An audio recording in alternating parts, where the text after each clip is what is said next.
Welcome back to Channel Ron. Today I'm going to show you how to replace the air filter on your EZGO RXV Freedom. Very simple to do. What we're going to do is we're going to lift the seat up, and then rather than prop the seat up itself, we're actually going to remove the seat. So just kind of grab a hold of the seat and lift that and put that right out of the way. The air filter should be directly underneath the driver's seat.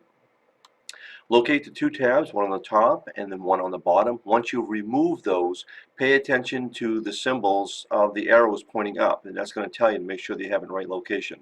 There's going to be a little baffle on the bottom here that releases any water that may get in there, so that kind of helps you to know that it's pointing down. So get that out of the way, and then you're going to have the filter. Just kind of turn it a little bit, pull that side to side ever so slightly, drop it down, and then pull it up. Once you've got that out of there, all you need to do is discard that, get the new one, do the same thing. You're going to pop that down, you're going to slide it in, give it just a little turn so it'll fit. Take the cover, remember it says up right there, make sure that that's facing up, and then just kind of slide that in there.